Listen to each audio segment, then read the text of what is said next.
नमो सिद्धार्थ नमो आयरियाण नमो बचाण ये सोवसा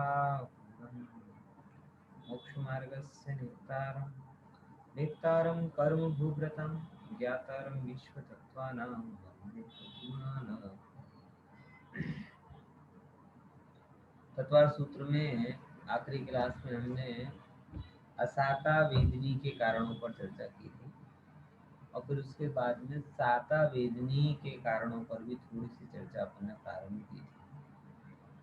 देखो, बात सरल सी है कि दुख के प्रसंग में शोक आदि करने से और असाता बनती है ना, और सत्कार्य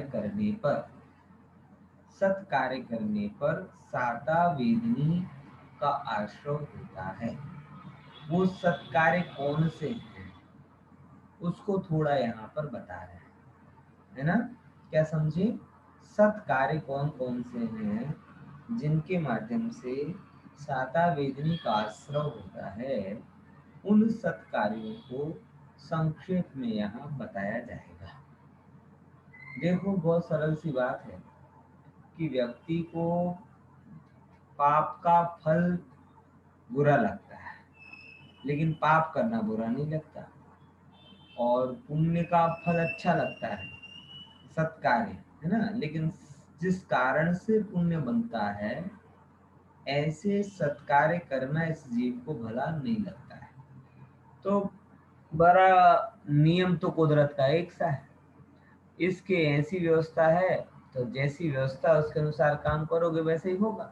अगर आपको अच्छा फल चाहिए है तो अच्छे कार्य करो, और अगर नहीं चाहिए है तो जो करते आए सो वो करो, तो जैसा फल मिलता आया है वैसा मिलेगा। ओके, चलिए अपन 12वें नंबर का सूत्र लेते हैं। उस सूत्र में लिखा है साता वेदनी के आश्रम के कारण, है ना। कौन कौन से मेरे साथ में दोहराएंगे? भूत वृत्त्यानुकंपादान, बोलो। भूत वृत्त्यानुकंपादान, शराग संयमादि, हाँ, सराग संयमादि, शांति शौचमिति सद्वेदस्य देखो क्या कहते हैं, भूत व्रति अनुकंपा, यानी दो शब्द हैं, भूत अनुकंपा और व्रति अनुकंपा। देखो, जैन धर्म में अनुकंपा मतलब दो लेवल, अनुकंपा मतलब दया भाव।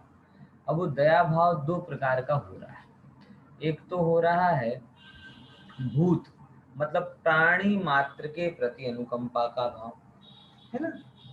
भूत जो भी है, आज जैसे सिंपल है कि भाई थोड़े जीवात हो रहे हैं, आप जीवात हो रहे हैं और आप जीवात होने के कारण आपने क्या कर दिया कि दो लाइट की बजाय एक लाइट ही जलाई।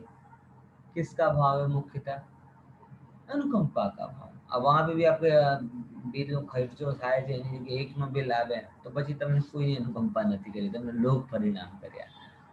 આ ખરેખર બહુ મોટી સમસ્યા છે। અહિંસા પાલનના નામે જે કામ કરવાની વાત હોય એ નથી થતી, પણ રૂપિયા બચાવવા માટે થઈ જાય। એ રૂપિયા બચવું એ તો બાય પ્રોડક્ટ છે, પણ આમ જે જેન્ડરને ના જાણતા હોય એ લોકો માટે આવું કેવું પડે કદાચ કે ભાઈ એને જીવ હિંસાની નથી પડી, પણ પૈસાની તો બધાને પડી હોય, તો એ લોકો સામે આપણે એમ કેવું પડે કે ના ના પૈસા બચે પૈસા બચે પૈસા બચે। પણ ખરા અર્થમાં જે સાચો જૈન હોય ને, એ સાચો જૈન તો પૈસાની તો એક સેકન્ડ પણ વિચારતો નથી, કેમ કે પૈસાનો વિચાર કર્યો તો પાપ બંધ, है ना।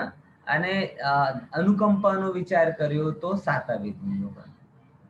એટલે सच्चा जैन जो होगा वो कभी ये नहीं सोचता कि बिजली कम जलाना चाहिए, क्यों? क्योंकि इससे पैसा बचता है, बिल कम आता है। सच्चा जैन इसलिए बात करेगा कि भैया देखो, बिजली कम जलानी चाहिए क्योंकि जीव हो रहे हैं और बिना निर्दोष तरीके से उत्पन्न नहीं होती है। तो इसमें आपकी किसके भाव रहे? भूत अनुकंपा, यानी प्राणियों की अनुकंपा के परिणाम। फिर दूसरे नंबर, व्रति अनुकंपा। व्रति अनुकंपा मतलब समझना, जो भी अपने यहाँ पर ज्ञानी व्रति हैं उनके प्रति अनुकंपा का परिणाम। अब देखो, अनुकंपा का परिणाम मतलब ये नहीं होता कि दया भाव रखें। दया भाव मतलब वहां पे क्या, देखो नीचे के प्रति होता है दया भाव और ऊपर वालों के प्रति होता है अहो भाव। ये दोनों के बीच में बात समझ में आ रही कि नहीं आ रही है? ये जैन धर्म की मर्यादा समझना, क्या कि नीचे वालों के प्रति होता है दया भाव और ऊपर वालों के प्रति क्या होता है, अहो भाव। कभी ऐसी भूल मत करना कि जो अहो भाव वाले लोग हैं उनके लिए आप दया भाव करके काम करो। अहोभाव मतलब गुरुजन, ज्ञानी जन, व्रती जन, मुनि जन, ये सब क्या है, इनकी सेवा अहोभाव पूर्वक करनी चाहिए। कैसा भाव? अहोभाव। अहो, मेरा सौभाग्य है कि मैं उनके द्वारा किए हुए सामाजिक उपकार का, शारीरिक उपकार का, ज्ञान संबंधी उपकार का, आध्यात्मिक उपकार का ऋण ऐसे तो चुका नहीं सकता, लेकिन उन्होंने मुझे इस लायक समझा कि मेरी सेवा को स्वीकार करें, ये मेरे ऊपर उपकार का भाव है। लोग, बहुत सारे लोग हैं बेचारे बेचारे करके वो करते, अरे भाई बेचारे नहीं होते। गुरुजन, वृद्धजन, ज्ञानी जन, मुनि जन, व्रती जन, ये कोई बेचारे नहीं है। ये आपके आदर के पात्र हैं। अगर आप अहोभाव वाले लोगों की सेवा करो लेकिन दीन भाव पूर्वक करो तो पुण्य की बजाय आप पाप बांध लोगे। क्या बांध लोगे? पुण्य की बजाय पाप बांध लोगे, क्योंकि आपने क्या कहते हैं वो बदल दिया पूरा का पूरा। जो एक प्रोटोकॉल होता है ना, वो प्रोटोकॉल बदल दिया, और प्रोटोकॉल बदला तो फिर उसका तो दुष्परिणाम आपको भुगतना पड़ेगा। बात समझ में आई कि नहीं? इसीलिए अहोभाव की मुख्यता रखिएगा, अधोभाव नहीं रखना है। हाँ, जो प्राणी हैं अपने से नीचे हैं, नीचे मतलब किस रूप में, एक तो असंगनी पर्यंत वो जीव सारे के सारे, फिर संसार में जो धनहीन है, बलहीन है, फिर ऐसे और किसी प्रकार से रोगी हैं, बराबर, दीनहीन है, ऐसे व्यक्तियों के प्रति अनुकंपा रखना। तो दोनों के प्रति अनुकंपा वो आपके पुण्य बंध का कारण है, लेकिन व्रती जनों के प्रति की गई अनुकंपा का परिणाम नीचे यानी जो सामान्य भूत अनुकंपा से अधिक फलदायी होता है, क्योंकि वो सुपात्र के अंतर्गत आते हैं और ये मात्र पात्र कहलाते हैं। बात समझ में आई ना?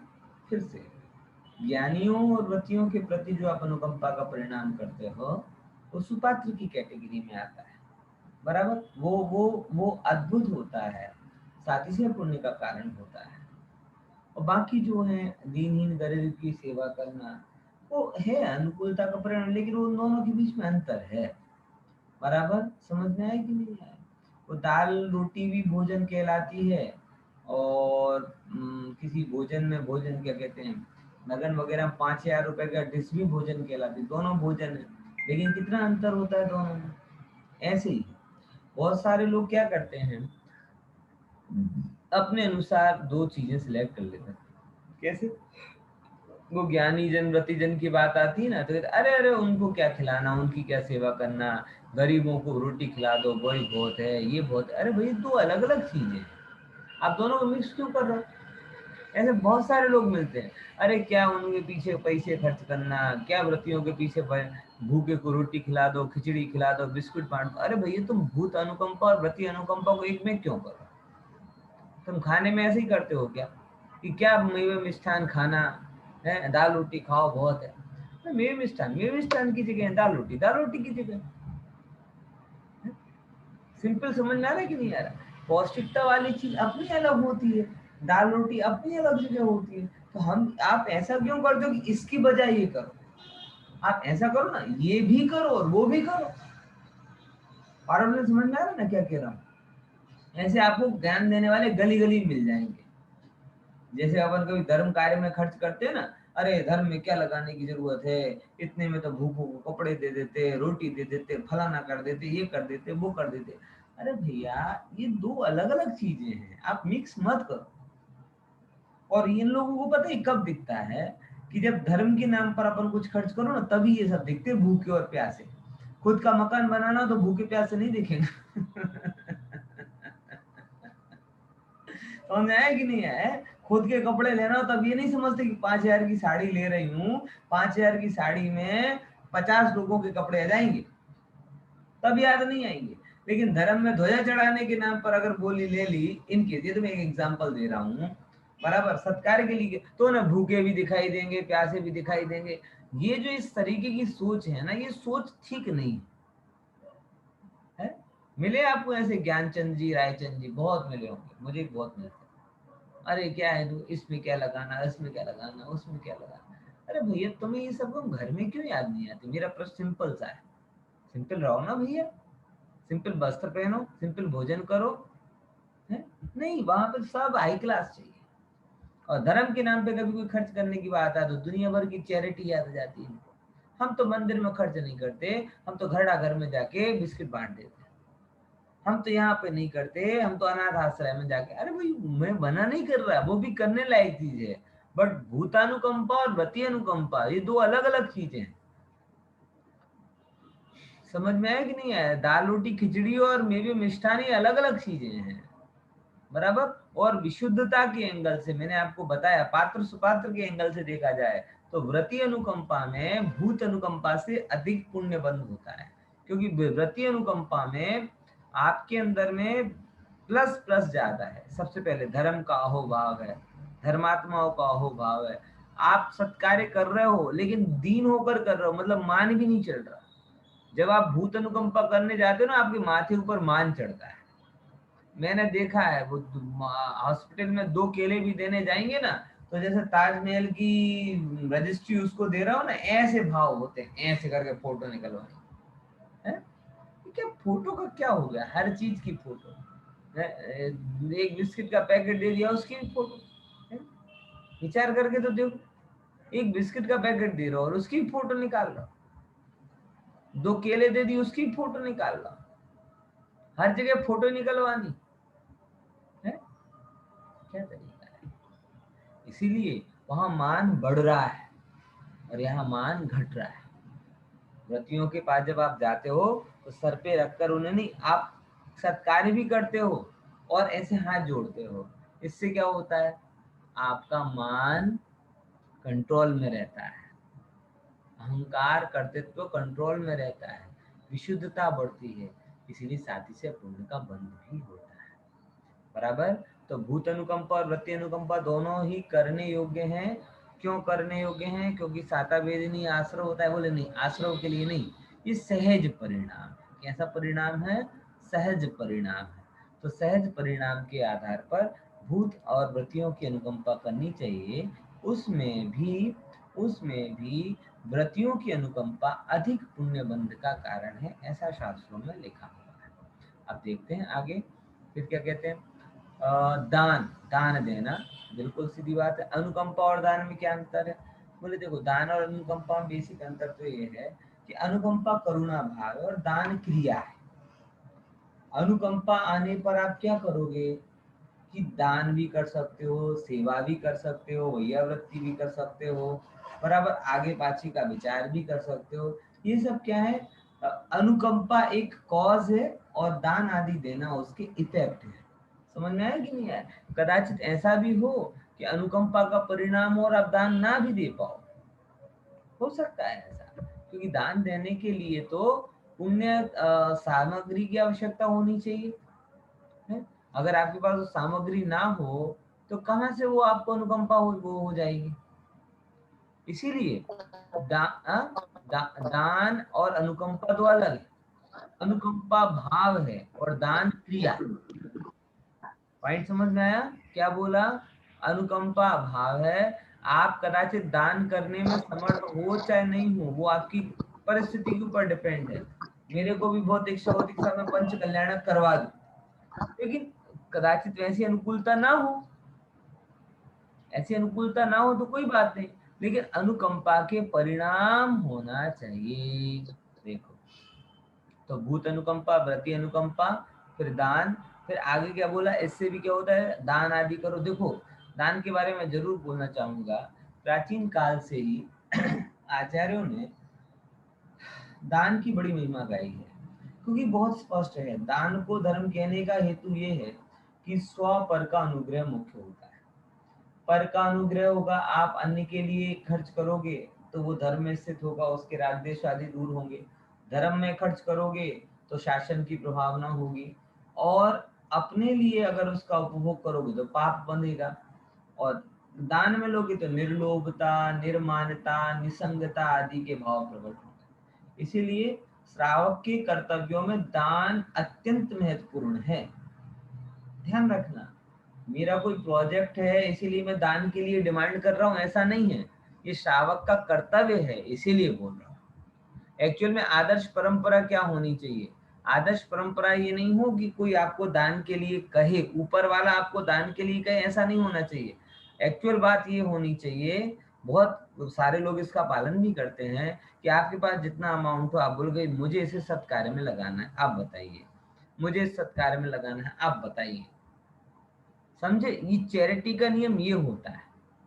अभी तो दान के लिए क्या करना पड़ता है, मतलब बहुत ज्यादा मेहनत करनी, क्योंकि बनिए को वो दान नहीं दिखाई देता। मतलब अभी हमारी ये बिगड़ गया है।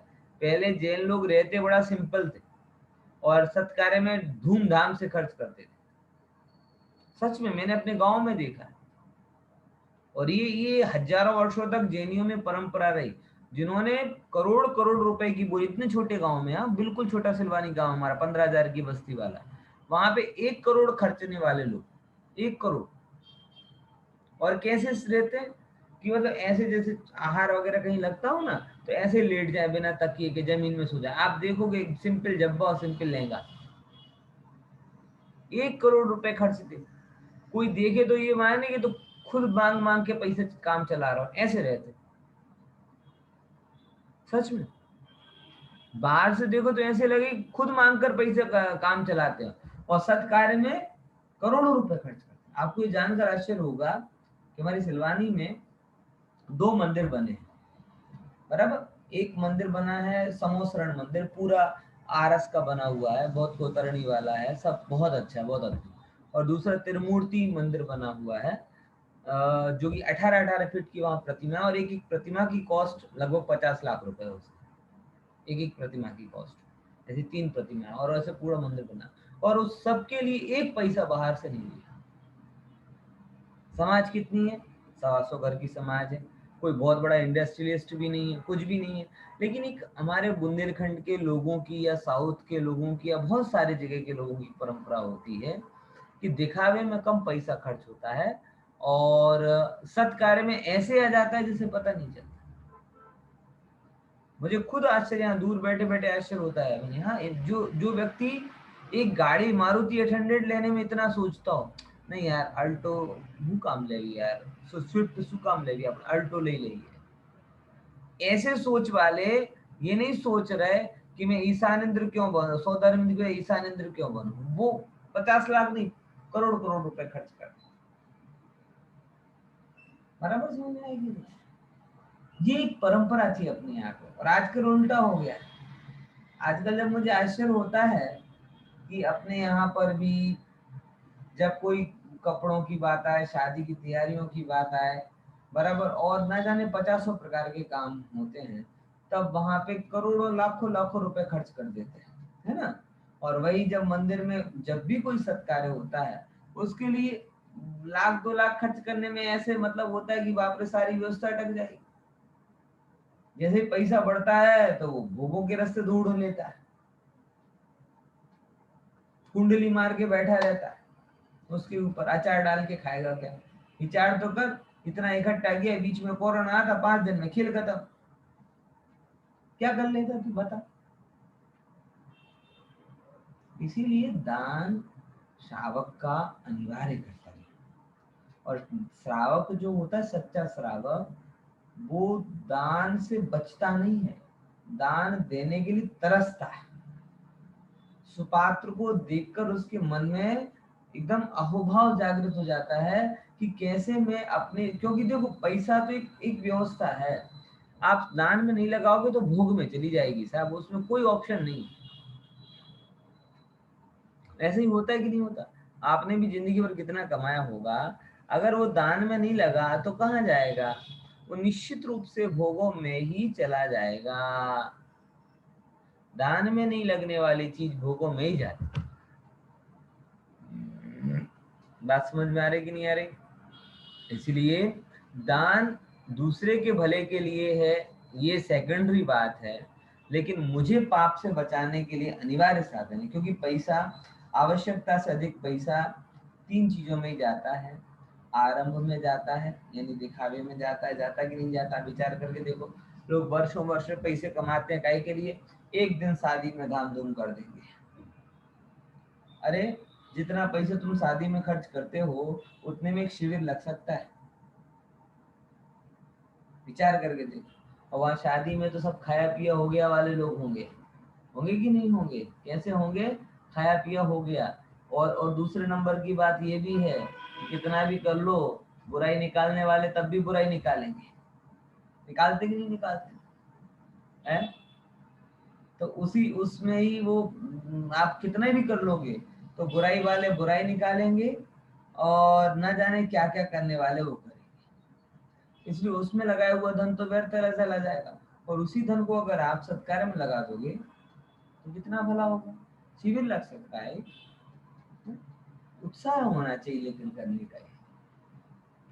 आरंभ में जाता है, दिखावे में, फिर क्या होता है? पापों में जाता है। आपके पास धन आ गया, आपके मन में फितूर उतरने लगते हैं, सोना ले लूं, चांदी ले लूं, कपड़े ले लूं, गाड़ी ले लूं, यहाँ घूमाऊं वहां घूमाऊं, ये रिसोर्ट, वो पिकनिक, ये हॉट, क्या क्या होता है कि नहीं होता है? जैसे जैसे परिग्रह बढ़ता है, मतलब पैसा आता एक द्वार से है, आने के पहले वो अपने जाने का द्वार खोज लेता है। एंट्री होते ही एग्जिट का गेट खुल जाता है। होता कि नहीं होता? अपने जीवन में यही हुआ ना? पैसा कम कमाया ऐसा तो है नहीं, जब जीवन शुरू किया था उसके बाद से कितनी अधिक बढ़ चुका है। हर बार अपन अपने टारगेट को एक्सटेंड करते जा रहे हैं, बस इतना और, बस इतना और, बस इतना और है। एक गाड़ी के लायक पैसा हुआ नहीं, चलो चलो બીજી લઈ લઈશું। હવે ગાડી તો લઈ લીધી, પેટ્રોલ માટે લઈશું, કિસ્તો ચુકાવવા માટે લઈશું, હે? બોલો શું છે? આવું થાય છે એટલે નિયમ છે ભાઈ। अगर उसी धन को आपने सत्कार में लगा दिया तो वो उस समय भी आपके पाप को रोकने का कारण बन गया, और आगामी काल में भी आपकी अनुकूलता का कारण बनेगा। बराबर, ऐसा है। तो दान देना श्रावक का परम कर्तव्य है, क्योंकि उसके द्वारा, उसकी साधना के बिना निर्लोभता की साधना पूरी होती नहीं है। दान हम इसीलिए नहीं देते हैं क्योंकि अभी भी हमें पाप में, विषयों में और आरंभ में मजा आता है। आता कि नहीं आता है? और देखो लोभियों की क्या हालत होती है पता है मैं आपको? वो लोभी जब कोई दान दे ना, तब ऐसा कहता है एनी पास बहु पैसों छे। आप देखना लोभियों को कैसे कैसे रहते हैं लोभी, कि जब अन्य दान देता है तो वो अन्य को बड़ा मान लेता है। एनी पासे बहु पैसों छे, પણ ભાઈ તારે પાસે શું ઓછો છે? है? देखो 5-10 हजार रुपए अगर देना हो, मैं बड़े सरल भाषा में बात कर रहा हूँ, तो वो करोड़पति भी दे सकता है, बराबर लखपति भी दे सकता है। ये बहु पैसा वाला नियम तो બહુ મોટી વસ્તુ માટે થાય છે। જેમ કે એકલા હાથે કોઈ દેરાસર બનાવવું હોય તો એના માટે શું જોઈએ? આપણે જનરલ ભાષામાં બહુ પૈસો જોઈએ।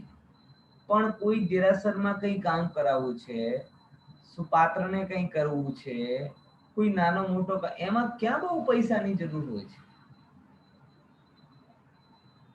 વિચાર કરો હું શું કહેવા માંગુ છું। હવે तो भी क्या करते हैं व्यक्ति कि अपने लोभ को छिपाने के लिए दूसरों के पास बहुत धन है ये एक्सक्यूज रखते हैं, लेकिन वो ये नहीं देखते कि उनके पास प्राप्त सामग्री में से कितना धन अपव्यय हुआ, कितना धन का सुव्यय हुआ। हमें हमें किसी का पेट काट के दान नहीं करवाना, ध्यान रखना। जैनियों ने दान का ये नहीं बोला किसी को निचोड़ के दान दो। हाँ, लेकिन जैन समाज में ये जरूर बोला गया है कि आपकी आवश्यकता पूरी होने के बाद जो धन आप पाप में, आरंभ में और परिग्रह में पड़ा रहना देते हो, उस धन को आप सत्कार में लगाओ। क्या बोला? बात समझ में आई? कोई पेट काट काट कर दान दे, खाना छोड़े, दान देना इसलिए 2 टाइम की बजाय 1 टाइम खाए, बराबर व्यवस्थित कपड़े ना पहने, भिखारी, ऐसा नहीं कह रहा है, ऐसे दान की बात नहीं कर रहा है। उसके लिए बोले भाई पहले तुम खाओ, बराबर। लेकिन जो आप भोजन घर पे कर सकते हो और उसकी बजाय आपने होटल कर ली, वो 5,000 में, तो आचार्य कहते तेरे पास ज्यादा हो रहे थे ना 5,000, होटल में इसलिए तो खर्च किए, उसको कम कर दो, उसे सत्कार में लगा, घर में बैठ के स्वादिष्ट भोजन कर, और बाकी जो बच रहा है पैसा वो सत्कार में लगा। पॉइंट समझ में आए क्या कहना है? कैसी परंपरा है? पाप से बचाने के लिए दान है, विषयों से बचाने के लिए दान है, अपरिग्रह से बचाने के लिए दान है, भूखे मारने के लिए दान नहीं। दान दे देकर भूखो मरो, आचार्य ये नहीं कहना चाहते। हाँ, लेकिन आप देखोगे तो आपको पता चलेगा, सच बता रहा हूँ, बड़े अनुभव से कह रहा हूँ आपको ये बात, कि अगर हम अपने जीवन को जैनी जीवन शैली के अनुसार जिए तो हमें अधिक धन की जरूरत ही नहीं है। मैं बहुत पहले से इस विषय में फॉर्म हूँ। बोलो सच्ची बात है कि गलत बात है? हाँ जी है ना जी? શું કેવું છે હિતેનભાઈ? જેની જીવન શૈલી મુજબ જીવા જાઓ તો તમને અધિક ધનની જરૂર છે ખરી? ઈમાનદારી સાથે વિચાર કરો. તમે બહાર જમશો નહીં, કાંદા બટાકા ખાશો નહીં, હોટલમાં જમશો નહીં, ક્યાંય વ્યસન તમારા અંદરમાં રહેશે નહીં, પાપને લીધે ક્યાંય બહુ ફરશો નહીં, બરાબર. પછી રહ્યા શું?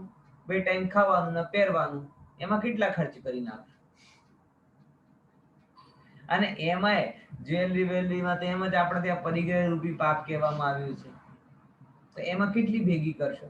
આવશ્યકતા અનુસાર રાખો, ચલો માતાઓ બહેનો છે, પ્રસંગમાં પહેરવું પડે અમુક ટાઈમે, ઠીક છે, હું એમાં કઈ રિસ્ટ્રિક્શન 10-50 જેટલો રાખવું હોય એટલા કપડા રાખો, એના પછી બધું ફાજલ જ થઈ જાય છે. પ્રેક્ટિકલ વસ્તુ કહું છું હું, કોઈને ફટેહાલ રહેવાની વાત નથી કરતો, એક સિમ્પલ વાત કરું છું, લોજિકલી વાત કરું છું કે ભાઈ તમને કેટલો ધન જોઈએ, કેટલો વસ્ત્ર જોઈએ, કેટલા શણગાર જોઈએ, કેટલો શું જોઈએ, તમે જેન મર્યાદા અનુસાર નક્કી તો કરો, પછી જેટલો વધારાનો હોય મને આપો. ઘણા લોકો એમ કે બધું આપી દઈશું તો ખાઈશું શું? અરે ભલા માણસ, તને ખાવો કોણ અટકાવે છે? આ તો તું ખોટું ખાય છે, ગટરનું ભોજન, ગટર જેવો ભોજન ખાય છે, હોટલમાં એની ના પાડી છે, અત્યધિક ધન કરીને પરિગ્રહના પોટલા બાંધે છે એની ના પાડી છે. સાદા સિમ્પલ જીવન, તમે ગ્રસ્ત છો, વ્યવસ્થિત રહેવાનો તમને હક છે, એમ કહું છું, બરાબર. કંગાલી દેખાવાની આવું નથી કેતો, તમે વ્યવસ્થિત રહો ને, પણ જે જૈન જીવન શૈલી પછીનો જેટલો વધતો હોય એ સત્કાર. ખેંચી ખેંચીને કસ કાઢી કાઢીને કોઈને દાન નહીં કરવાની જરૂર, આવી આપણે પ્રભાવના નથી કરવી. પણ મને ખબર છે કે જો વ્યવસ્થિત જૈન જીવન શૈલી અપનાવે તો એની પાસે ઘણું બચશે, કેમ કે એ ઉપભોગ ઓછો કરે છે, મજૂરી વધારે કરે છે. બધા એટલા લોકો છે ને, એ જેટલા લોકો એ ઉપભોગના ઓછા પૈસા ભેગા કરે અને મજૂરીના વધારે કરે. મજૂરીને એટલે સમજી ગયા ને કેવા મજૂરી? મજૂરી એટલે કે જે કામથી જે વસ્તુ તમે વાપરી શક્યા નહીં અને ભેગી કરી લીધી એટલે મજૂરી થઈ. ગણિત સિમ્પલ છે ને, જે વસ્તુ તમે વાપરી શક્યા નહીં, જે ધન, અને તમને ભેગો કરી લીધું એટલે એ ધનના તમે ભોગતા થયા નથી, તો મજૂરની જેમ બીજા માટે ભેગા કરીને ગયા. એની વાત બરાબર. તો દાન જરૂરી છે કે નહીં? છે. કોના માટે જરૂરી છે? બીજા માટે કે પોતાના માટે? પોતાના માટે. કઈ રીતે ભલો થાય પોતાના માટે? કે ભાઈ તમારો લોભ ઓછો થાય, તમારા પાપ ઓછા થાય, પરિગ્રહની ભાવના ઓછી થાય, વિષય કશાયની ભાવના ઓછી થાય, આ રીતે ભલું થાય. બરાબર સમજ્યા? દાન માટે ટેન્શન નહીં લેવાની કે મને દાન કરવું છે, દાન કરવું માટે કમાવું માટે કમાવું, ના, મને વ્યવસ્થિત જીવન જીવવું છે, જૈન જીવન શૈલી અનુસાર જીવવું. હું ફરી શબ્દ બોલું, એ તો પૈસા તો પછી અંબાનીને પણ ઓછા પડતા હશે, મને ખબર નથી. હવે નીના અંબાની આમ એકવાર ફેસબુકમાં આવ્યું તો ક્યાંક 3 કપમાં ચા પીવે છે, તો હું ફેર પડવાનું? પીવાની તો છેવટે ચા જ છે ને.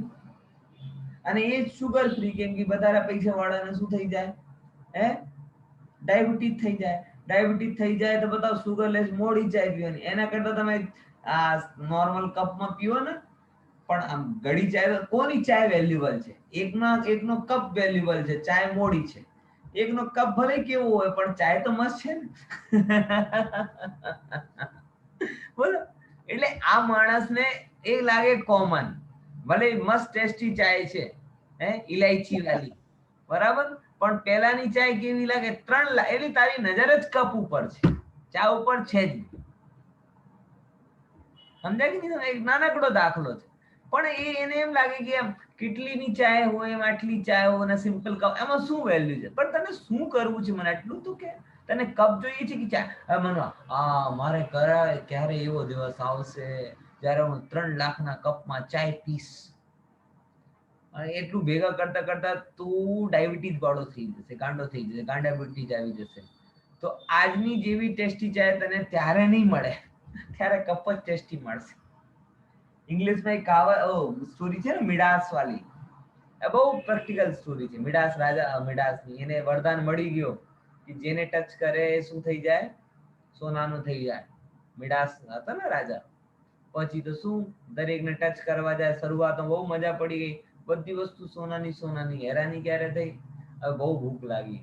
રોટીને અડે તો સોના, પાણીને અડે તો સોના. હવે સોના કેવું લાગે છે? બોલો. કેમ કે એને એવું વરદાન માંગી લીધું. આવું મોહિતજી આવું કરે, આટલો પૈસા ભેગું કરી લો, આટલો પૈસા ભેગું, પણ કરતા કરતા શું થાય પછી? છેવટે રડે છે. માટે જીવનને ખરેખર સમજો. અને આ ધનથી તો પછી જશો આગળ, પણ ધનના મોહથી પહેલા જાઓ. બરાબર? ધને એકદમ જીવનમાં સેકન્ડરી સ્થાન આપો. वाणियों ने आ बात समझाओ, वो अघरू है, बहुत कठिन है, क्योंकि हमने जीवन का मेन स्थान पर किसको कर दिया है? धनवान सो श्रेष्ठ. ये कितनी खतरनाक समस्या हो गई है कि व्यक्तियों को पूरा सिस्टम चेंज कर दिया. हाँ बोलो हितेन भाई, બોલો બોલો.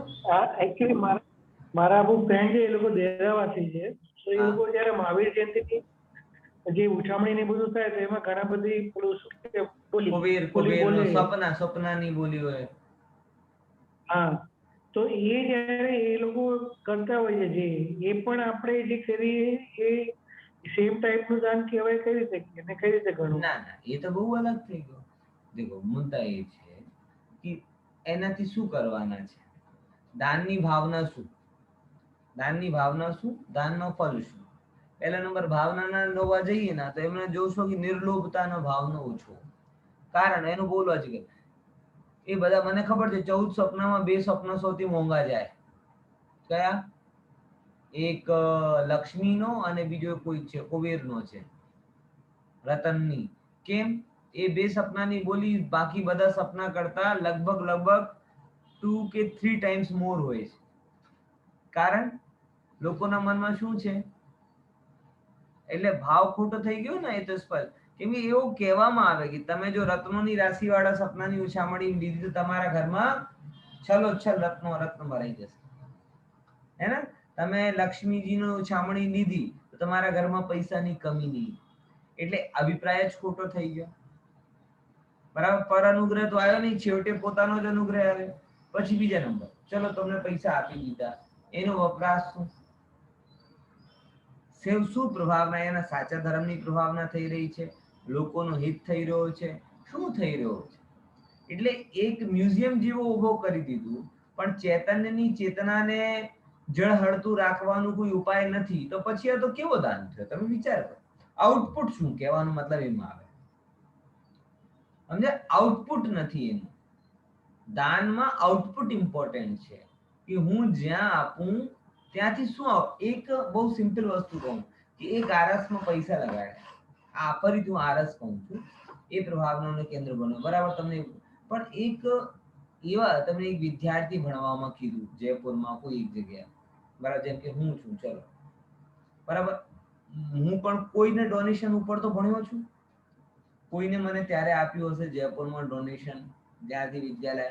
હવે ત્યાંથી નીકળીને આજે 14 સાલ થઈ, 14 વર્ષ થઈ ગયા, 8,000 વ્યાખ્યાન કરી ચૂક્યો છું, થોડું ઘણું મારી જેટલી ક્ષમતા છે એ પ્રમાણે લોકોને ધર્મની વાત કહું છું, કરું છું.